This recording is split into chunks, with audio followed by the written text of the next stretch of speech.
ഒരു വല്ലാത്ത ഉദ്ഘാടനം നടന്ന ദിവസമാണ്. കട തുടങ്ങിയത് തന്നെ കട ഉടമയ്ക്കെതിരെ കേസ് വന്ന ദിനം കൂടിയാണ്. ഓഫറിനായി എന്തും ചെയ്യുന്ന ഒരുപാട് ജനങ്ങളെയും നമ്മൾ കണ്ടു. കോഴിക്കോട് മാനാഞ്ചിറയിൽ ചെരുപ്പുകടയുടെ ഉദ്ഘാടനത്തോടനുബന്ധിച്ച് നടത്തിയ സമ്മാന ചലഞ്ചിൽ പങ്കെടുക്കാൻ ആളുകളുടെ തിക്കും തിരക്കും.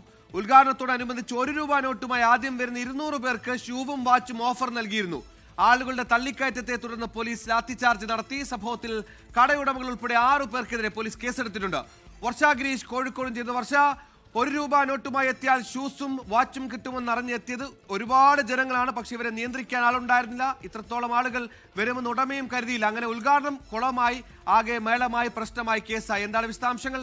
എന്തൊക്കെ വകുപ്പാണ് ചുമത്തിയിരിക്കുന്നത്?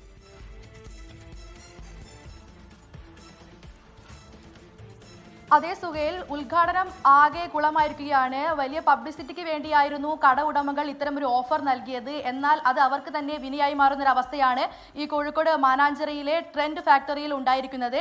200 പേർക്ക് നൽകിയ ഓഫറിനാണ് 2000-ഓളം പേർ എത്തിയത്. 1 രൂപ നോട്ടുമായി ആദ്യം വരുന്ന 100 പേർക്ക് ഷൂവും പിന്നീടുള്ള 100 പേർക്ക് വാച്ചുമായിരുന്നു ഓഫർ നൽകിയിരുന്നത്. എന്നാൽ ഈ പ്രതീക്ഷിച്ചതിലും കൂടുതൽ കട ഉടമകൾ പ്രതീക്ഷിച്ചതിലും കൂടുതൽ ആളുകൾ എത്തിച്ചേരുകയായിരുന്നു. രാവിലെ 5 മണിക്ക് മുമ്പ് തന്നെ ഒത്തിരി പേർ ഈ കടയ്ക്ക് മുമ്പിൽ എത്തിയിട്ടുണ്ട് എന്നുള്ളതാണ്. അവരുടെ തന്നെ ഈ ട്രെൻഡ് ഫാക്ടറിയുടെ തന്നെ ഇൻസ്റ്റഗ്രാം പേജുകളിലെല്ലാം ആ വീഡിയോയും വ്യാപകമായി പ്രചരിച്ചിരുന്നു. എന്തായാലും വലിയ രീതിയിലുള്ള ഒരു സംഘർഷാവസ്ഥ തന്നെയാണ് കടയ്ക്ക് മുമ്പിൽ ഉണ്ടായത്. ആളുകളെ നിയന്ത്രിക്കാൻ കഴിയാത്തതോടെ പോലീസിനെ വിവരം അറിയിക്കുകയായിരുന്നു. പോലീസ് എത്തി സ്ഥലത്ത് ലാത്തിചാർജ് നടത്തി. ലാത്തിചാർജിൽ നിരവധി പേർക്ക് പരിക്കേറ്റിട്ടുണ്ട്. അങ്ങനെ ഷൂസ് വാങ്ങാൻ വേണ്ടി എത്തിയവരെല്ലാം തിരിച്ച് മർദ്ദനമേറ്റു പോകേണ്ട ഒരു അവസ്ഥ വരെ ഉണ്ടായ ഒരു സാഹചര്യമാണ് ഉണ്ടായിട്ടുള്ളത്. എന്തായാലും നിലവിൽ കട ഉടമ ഉൾപ്പെടെ 6 പേർക്കെതിരെ ടൗൺ പോലീസ് കേസ് എടുത്തിട്ടുണ്ട്. പ്രധാനമായും പൊതുഗതാഗതം തടസ്സപ്പെടുത്തി അനാവശ്യമായി സംഘം ചേർന്നു ഉൾപ്പെടെയുള്ള കാര്യങ്ങളാണ് ചുമത്തിയിരിക്കുന്നത്.